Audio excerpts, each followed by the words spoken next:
पुढची बातमी बघूयात। सॅन फ्रान्सिस्कोहून मुंबईला येणाऱ्या एअर इंडियाच्या विमानाच्या एका इंजिनमध्ये तांत्रिक बिघाड झाला, ज्यामुळे प्रवाशांना कोलकाता विमानतळावरती उतरवण्यात आलं।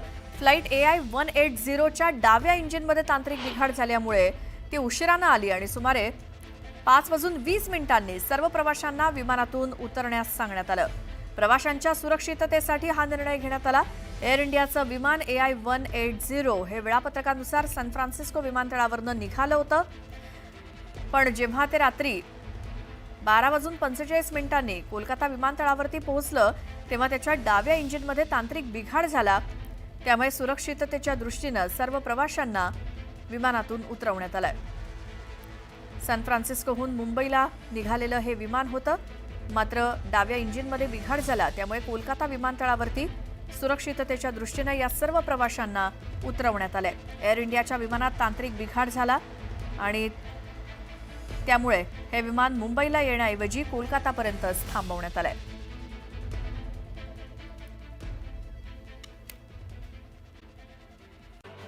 मुंबईसह राज्यात पावसाचा जोर वाढलाय। मुसळधार पावसामुळे पूर, पाणी तुंबण्याच्या घटना घडतायत। पावसाचा जोर पुढील 5 दिवस कायम राहणार आहे आणि हवामान खात्याने पुढील 5 दिवस मुसळधार आणि अतिमुसळधार पावसाचा इशारा दिलाय। सोमवारी पावसानं दिवसभर मुंबईला चांगलंच झोडपून काढलं। या पावसामुळे बऱ्याच परिसरातील सखल भागात पाणी तुंबलं असून रस्ते वाहतुकीला फटका बसलाय। परिणामी महाराष्ट्रातील अंबा, कुंडलिका आणि पाताळगंगा या प्रमुख नद्या इशारा पातळीवरून वाहत आहेत। तसंच उल्हास नदीच्या पाणी पातळीत वाढ झाल्यानं सावधानतेचा इशारा देण्यात आला। ठाणे जिल्ह्यातील शहरी भागासह ग्रामीण भागात पावसानं दमदार हजेरी लावली आणि त्यामुळे गेल्या 3 ते 4 दिवसांपासून उकाड्यानं हैराण झालेल्या ठाणेकरांना दिलासा मिळालाय। जिल्ह्यामध्ये गेल्या 24 तासात 35.6 मिलीमीटर इतक्या पावसाची नोंद करण्यात आली आहे। कोयना धरण क्षेत्रामध्ये पावसाचा हाहाकार पाहायला मिळाला। मुसळधार पावसामुळे कोयना धरणात 1.7 TMC पाण्याची वाढ झाली असून कोयना धरणात प्रतिसेकंद 12,538 क्युसेक पाण्याची आवक सुरू आहे। तर दिवसभरात कोयना धरण क्षेत्रामध्ये 95 मिलीमीटर आणि महाबळेश्वरमध्ये 90 मिलीमीटर पावसाची नोंद झाली आहे। कोल्हापूरच्या राधानगरीत मुसळधार पावसामुळे मौजे चौक गावातील पूल वाहून गेलाय। मौजे चौकातील पूल वाहून गेल्यानं पुलावरील वाहतूक पूर्णपणे बंद करण्यात आली आहे। सातारा जिल्ह्यातील पश्चिम घाट परिसराला पावसानं झोडपून काढलंय। पावसामुळे कोयनानगर तोरणे रस्त्यावर दरड कोसळली, तर कोयनानगर जवळ ST नाल्यात अडकल्यामुळे 8 प्रवासी जखमी झालेत। दरम्यान कराड चिपळूण मार्गावर देखील पाणी आल्यामुळे वाहतूक पूर्णपणे बंद करण्यात आली आहे। रायगड जिल्ह्यातील 2 नद्यांनी इशारा पातळी गाठलेली आहे। नागोठणे शहराजवळील आंबा नदीनं इशारा पातळी ओलांडली आहे आणि त्यामुळे नागोठणे शहराला जोडणारा हा पूल वाहतुकीसाठी बंद करण्यात आला। मुंबई गोवा महामार्गाची पहिल्याच पावसात दैना उडाल्या। मुसळधार पावसामुळे रत्नागिरी जिल्ह्यातल्या खेडमधील भरणे नाका परिसरातील अंडरपास पाण्याखाली गेलेत। 7 ते 8 फूट उंच असलेले अंडरपास पूर्णपणे पाण्यानं भरलेले आहेत आणि त्यामुळे अंडरपासला लागून असलेला महामार्ग देखील खचलाय।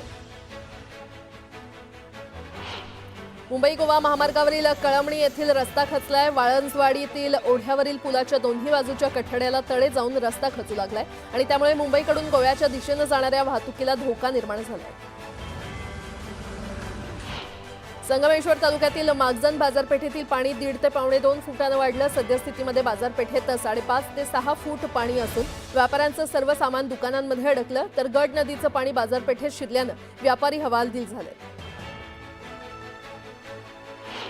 संगमेश्वरच्या धामणीतील एका घरात कमरे एवढं पाणी साचलं आणि त्यामुळे घरातील 4 ते 5 लोक आणि 2 लहान मुलं अडकली होती। दरम्यान ग्रामस्थांनी प्रसंगावधान राखत अडकलेल्या ग्रामस्थांना बाहेर काढलं। ग्रामस्थ आणि पोलिसांच्या मदतीनं सर्वांना सुखरूप बाहेर काढण्यात आलं। मुंबई गोवा महामार्गावरील संगमेश्वर शास्त्री पूल इथे दरड कोसळल्यामुळे महामार्ग बंद झाला। दरड कोसळून महामार्ग बंद होण्याची ही 3री वेळ आहे। दरम्यान येथील जमिनीला तडे गेल्यानं 3 घरांना धोका निर्माण झाला। सांगलीमध्ये 2 दिवसात मुसळधार पाऊस बरसल्यामुळे तासगावमधील येरळा नदीच्या पातळीत वाढ झालेली आहे आणि त्यामुळे तांदळे वस्तीवरील पूल हा पाण्याखाली गेलाय। हा पूल पार करताना मेंढरांचा कळप नदीमध्ये वाहून गेला। मेंढरांना वाचवताना मेंढपाळ देखील नदीत वाहून गेला। अखेर स्थानिकांच्या मदतीमुळे मेंढरू आणि मेंढपाळाला वाचवण्यात यश आलं। मुंबई गोवा महामार्गावरील परशुराम घाटातील संरक्षक भिंतीची माती पाण्याच्या प्रवाहात वाहून गेली आहे। दरम्यान डोंगरातून येणाऱ्या पाण्याच्या प्रवाहामुळे परशुराम घाटातील गॅबियन वॉल ढासळण्याची भीती व्यक्त होते। संगमेश्वरमध्ये मुसळधार पावसामुळे जमीन खचली. धामणी गोळवलीतील डोंगर भाग खचल्यामुळे डोंगराखाली असलेली विहीर मातीमुळे भरली तर डोंगराखाली असलेल्या पोफळीच्या बागेचं मोठं नुकसान झालं. रायगड जिल्ह्यात पावसाचा जोर कायम असून रायगड जिल्ह्यातल्या नद्या तुडुंब भरून वाहत आहेत आणि त्यामुळे नागरिकांना सतर्कतेचा इशारा देण्यात आला आहे. हिंगोली शहरासह परिसरात जोरदार पावसानं हजेरी लावली. गेल्या 5 ते 6 दिवसांपासून दडी विश्रांती घेतलेल्या पावसानं पुन्हा हजेरी लावली आणि त्यामुळे आता पेरण्यांना गती मिळणार आहे. मुंबईच्या उपनगरात जोरदार पाऊस झाला. वादळी वाऱ्यामुळे बोरिवली पश्चिममधील शिंपोली परिसरात झाडं उन्मळून पडल्याच्या घटना घडल्या. अंबरनाथच्या ग्रामीण भागातील चामटोली परिसरात नदी नाले दुथडी भरून वाहत आहेत. ज्या ठिकाणी महालक्ष्मी एक्सप्रेस अडकून पडली होती त्याच भागांमध्ये उल्हास नदीच्या उपनद्यांना मोठ्या प्रमाणात पाण्याचा प्रवाह आहे. मुसळधार पावसानंतर कल्याण शीळ मार्ग पाण्याखाली गेलाय. रस्त्याला नद्यांचं स्वरूप आल्यानं अनेक कार पाण्यात तरंगताना दिसल्या. त्यामुळे वाहतुकीचा वेग मंदावला. रत्नागिरी चिपळूणहून कराडकडे येणारी वाहतूक पर्यायी मार्गाने वळवण्यात आली आहे. कराड चिपळूण मार्गावरील वाजेगाव जवळील पुलाचा भराव वाहून गेलाय आणि त्यामुळे अवजड वाहनांची वाहतूक पूर्णपणे बंद करण्यात आली. जोरदार पावसामुळे पुणे अहिल्यानगर महामार्गावर तुळापूर फाट्याजवळ मोठ्या प्रमाणात पाणी साचलंय. यामुळे वाहनधारकांना नाहक अडचणींचा सामना करावा लागतो. शहापूर तालुक्यात पावसानं जोरदार हजेरी लावली. यावेळी घरावर झाड कोसळल्यानं घराचं मोठं नुकसान झालंय. यामुळे जनजीवन विस्कळीत झालंय. वाशिम जिल्ह्यामध्ये मुसळधार पावसानं जोरदार हजेरी लावली आणि यामुळे शेतकऱ्यांमध्ये आनंदाचं वातावरण आहे. दरम्यान शेतकऱ्यांकडून पेरणीची तयारी सुरू करण्यात आली आहे. बुलढाणा जिल्ह्यामध्ये तालुका स्तरावर आपत्ती व्यवस्थापनासाठी साहित्याचं वाटप करण्यात आलं आहे. नैसर्गिक आपत्ती आणि पूर परिस्थितीशी सामना करण्यासाठी प्रशासनानं खबरदारी घेतली आहे.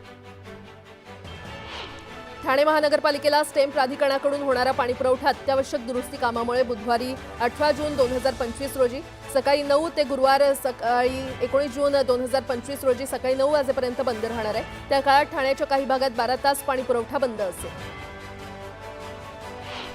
अंधेरी पश्चिम परिसरात येत्या गुरुवारी तब्बल 11 तासांसाठी पाणीपुरवठा बंद राहणार आहे. गोखले पुलाखालील वांद्रे जलवाहिनीवरील दुरुस्ती कामासाठी पाणीपुरवठा बंद करण्यात येणार आहे.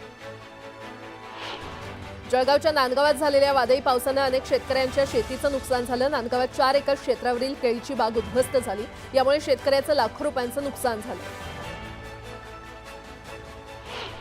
सर्वसामान्य प्रवाशांना धार्मिक स्थळांना भेटी देता याव्यात यासाठी आता खासगी टूर्स अँड ट्रॅव्हल्स कंपन्यांना एसटी सोबत संयुक्तपणे सहली आयोजित करता येणार आहेत. जेणेकरून सामान्यांना कमी खर्चात निवास आणि भोजन व्यवस्थेसह धार्मिक पर्यटनाचा आनंद लुटता येणार.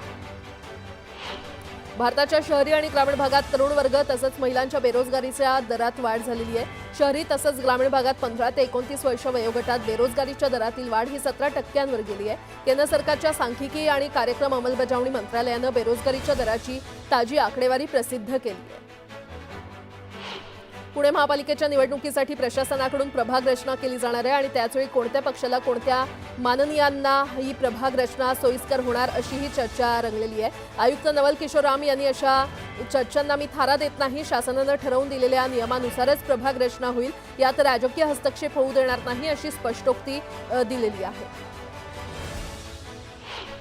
पुणे जिल्हा सहकारी दूध उत्पादक संघ कात्रज डेअरीनं दूध विक्री दरात 2 रुपयांची वाढ करण्याचा निर्णय घेतलाय. संघाच्या वाहतूक आणि इतर खर्चात वाढ झाल्यानं दूध विक्री दर वाढवणं क्रमप्राप्त झाल्यानं संघानं मध्यरात्रीपासून वाढ करण्याचा निर्णय घेतलाय. राज्यातील व्यावसायिक अभ्यासक्रमाच्या प्रवेशासाठी राज्य सामायिक प्रवेश कक्षानं घेतलेल्या MHT CET परीक्षेचा निकाल जाहीर झालाय. राज्यातील जवळपास 4,22,663 विद्यार्थ्यांनी ही परीक्षा दिली तर तब्बल 22 विद्यार्थ्यांना 100% मिळालेले आहेत. वर्षानुवर्ष संक्रमण शिबिरात दिवस काढणाऱ्या मास्टर लिस्टवरील रहिवाशांना हक्काचं घर मिळावं यासाठी म्हाडानं वर्षभरात 2 कार्यक्रम घेत जवळपास 263 पात्र लोकांना देकारपत्र दिलेलं आहे. पण त्यापैकी केवळ 67 जणांनाच घराचा ताबा दिलाय. उर्वरित लोकांपैकी जवळपास 30 जणांनी अद्याप स्वीकृती पत्र दिलं नाही. गेल्या आठवड्यात झालेल्या ड्रीम लायनर अपघातानंतर एअर इंडियानं आपल्या ताफ्यातील 22 बोईंग 787 विमानं यांची विशेष तपासणी पूर्ण केलेली आहे. तर एअर इंडियाच्या ताफ्यात एकूण 33 ड्रीम लायनर विमानं आहेत. श्री संत ज्ञानेश्वर महाराज आणि श्री संत तुकाराम महाराज यांच्या पालख्या 21 जून रोजी पुण्यामध्ये मुक्कामी आहेत आणि याच दिवशी जागतिक योग दिन साजरा केला जाणार आहे आणि त्यामुळे राज्य सरकारच्या पुढाकारानं पुण्यामध्ये वारकरी भक्तियोग उपक्रम आयोजित करण्यात आलेला आहे.